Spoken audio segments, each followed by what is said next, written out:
Good morning. Good morning, guys. How's everyone doing on a wonderful Monday morning? We're back again with another marketing tip Monday, but just before we get into it, how was your weekend? My weekend was actually good. I relaxed. I got some work done, so it was nice. I had a good weekend. When it comes to my weekend, but when you said you got some work done, you never work all weekend, right?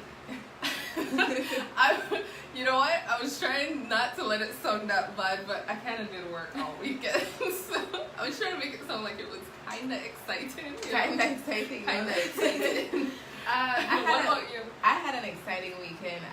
It was great being inside the Bliss on Saturday with 1,000 Smiles for Cleon organization. They put on an amazing show. I felt five all over again, especially when Belle came on stage. I was like, ooh, Belle. I remember Belle is like Beauty and the Beast. Beauty and the Beast, Belle. I was like, ooh, Belle. And then there was, I never watched Moana, right? But when the guy starts singing, you're welcome, like the song stick to my head. So I'm talking to people, I'm like, you're welcome. But it was a fun show. They put together an amazing show. It was packed, really. That's good. Well, you know what? Shout out to the organizers of 1,000 Smiles for Cleon. The Disney show went amazing. I've seen nothing but good reviews all over Facebook. People are still talking. They love the show. The kids obviously love the show. So congrats to 1,000 Smiles for Cleon for putting on an amazing event. That's right. Okay, so with that being said, let's get to it. Alright guys, so Marketing Mondays, of course, and we have our marketing tip for today. And today's tip is space out your information. Simple, space out your information. So like for example, we always see, an example that I like to use is that when I'm on Facebook or Instagram and someone posts up a flyer and it just has too much on it. Like too much is going on the flyer. You have if you did a bake sale, you would have, you could get $3 churros, and we also have powder bun, and we have this and we have that, and like all over the flyer, it's just way too much, and then like you miss the overall concept of what's happening. Yeah. So when it comes to social media, guys, I would definitely say for your flyers, less is more. Like always remember that less is more when it comes to your flyers. That's right. Again, you don't want your flyers to be too crowded, and you don't want people to be like, where's the time of the bake sale for, let's say, and then they're looking between behind all your promotions, behind this, behind that. They're trying to find the time and the location. Right. It's kind of distracting, and it really discourages people. They're like, I don't want to do that. Yeah. And remember, guys, we gave the 3-second rule, whereby if something does not capture a customer's attention within the first 3 seconds, they're gonna scroll past it. So you could think that, I just want to get out all information. We're all for putting out information, but you have to remember that in the quickness of how the customer scrolls past Facebook, they're probably not going to read all that information that you have up there, you know? So it's always a good idea, guys, to kind of keep your information minimal on your flyer. Now, if you want to put it in the caption, if you're inserting a link or something, that's a different situation, but on the flyer itself, minimal. Yeah, nothing too much. So a piece of advice that I like to give is, I'm using my phone as a reference. I know I keep looking down. So a piece of advice that I like to use when it comes to making a flyer for social media is to have one single thing that's going to stand out. So for example, with the same bake sale, if you have a bake sale, let's say that everything in your sale is under $5. For me, when I created that flyer, the first thing I would put, bake sale, everything under $5.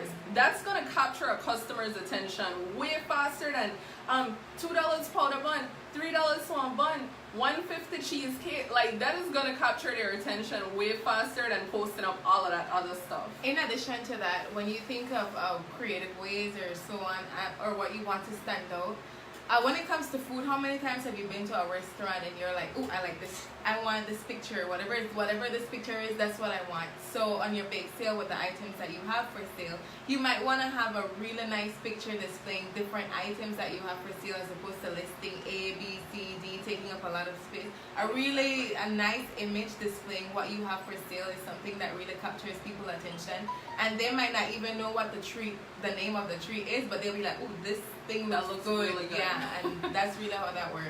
Right. So guys, when you're creating your flyer, and let's jump off the bake sale. Let's even talk about promotional flyers. For example, if you have an event coming up at the club or you have something going on, I'm gonna just say this. I'm probably gonna get in trouble after saying this, but I'm gonna say it anyway. Guys, you gotta stop doing this on your promotional flyers.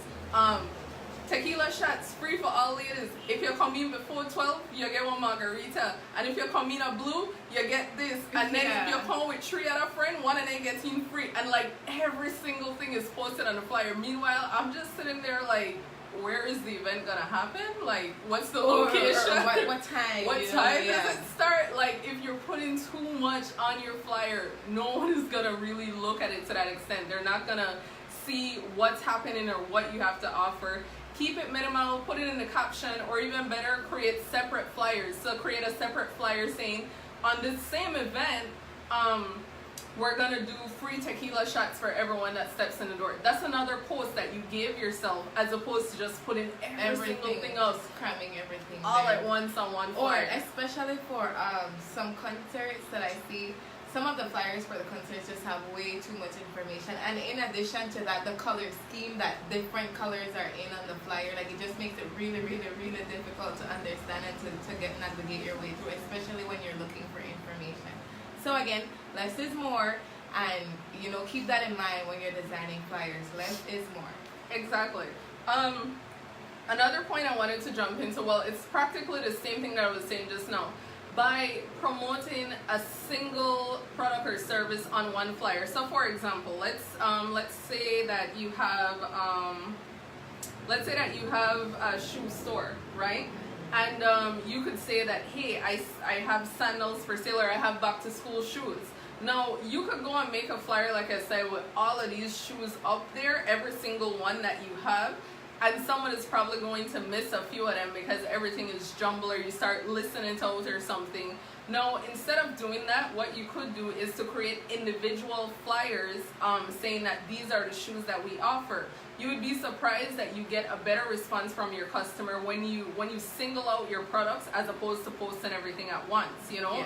And you create more content for your page. A lot of people like say, well, I don't know if I post, or I don't have enough content, or well, I'm done post that.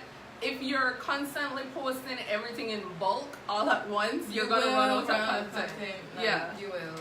So stretch your content. Don't try to put everything on everything one time. Like, you can stretch your content to last, even up to if you're having a big sale or if you're having a big event.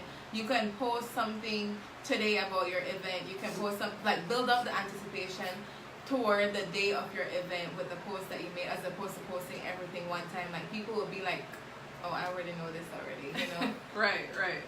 So so when you're doing any sale, even with the concerts, everything, I saw, actually I did see a few promoters do that with their concerts, whereby they would individually do flyers of their DJs. Like, they have one big flyer, but then they would go back and say, okay, individually this DJ is gonna be on, or we're gonna have this performer. That's good. That's splitting up your content. That's creating more content for your page, like we said, as opposed to putting everything out there at once, and then the customer basically misses what you're trying to say.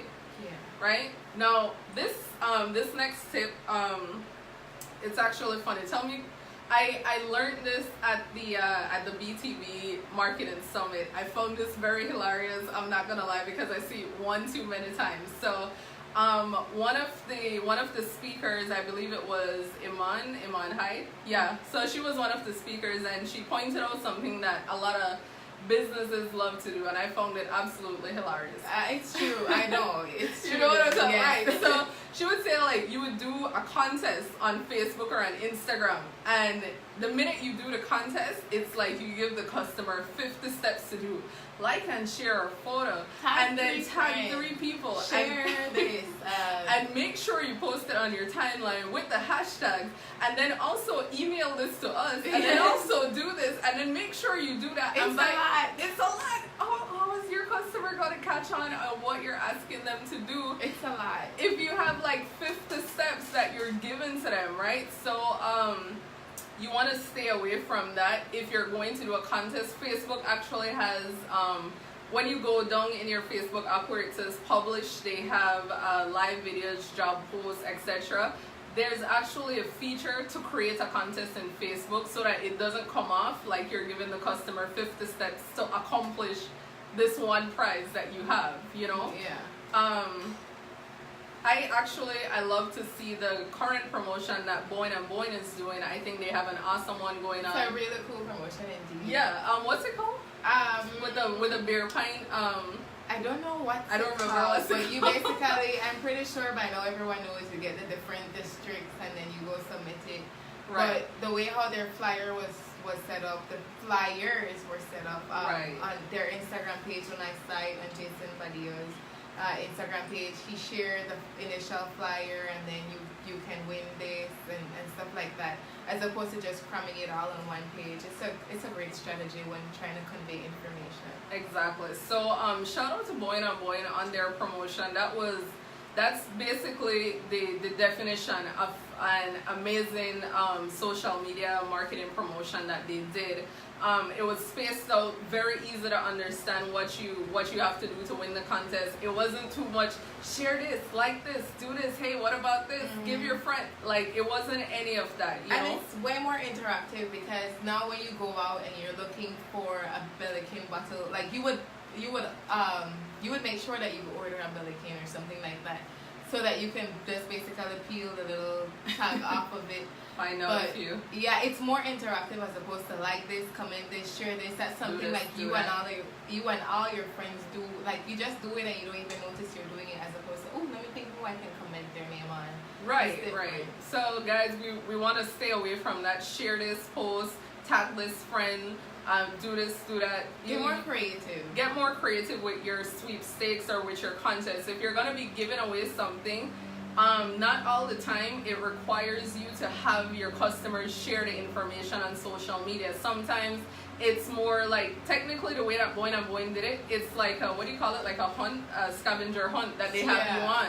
You know, that's a really cool idea. So there are different ways that you can interact with your customer, as opposed from giving them these big 50 steps to do to win one single prize. So that's a great idea that you guys can tap into. Yeah, and another thing as well is to gain customer information. So for example, if you guys have a contest and you want your customers maybe to enter through the website, that's the perfect opportunity to gain customer information. When I say gain customer information, I'm referring more to an email address or even their name, so that when you go back and promote something, you can send it directly to them. So like a mailing list. A mailing list, right. And we're going to actually be talking about building customer databases, all of that eventually. But just as a quick tip, like I said, it's really good to gain customer information while you're doing one of your contests or sweepstakes without letting it seem that you're gaining customer information. Because like we said, don't do the tag this one, share this, tag 20 friends. Don't do that. It's boring by now. Like, yeah, I think we we're passed that stage. We definitely passed that stage. Yeah, basically. Right. So that was our marketing tip for today. Like our video.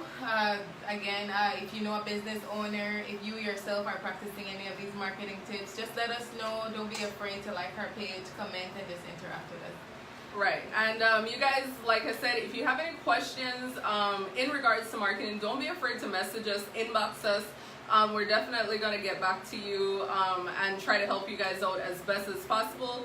If you need help in creating a sweepstakes or a contest, or even just how to create your posts for social media on a daily basis, you can definitely give us a call and we'll be more than happy to help you guys out. Alright? So with that being said, we'll see you guys next Monday. Have a productive week, everyone. Bye. Bye.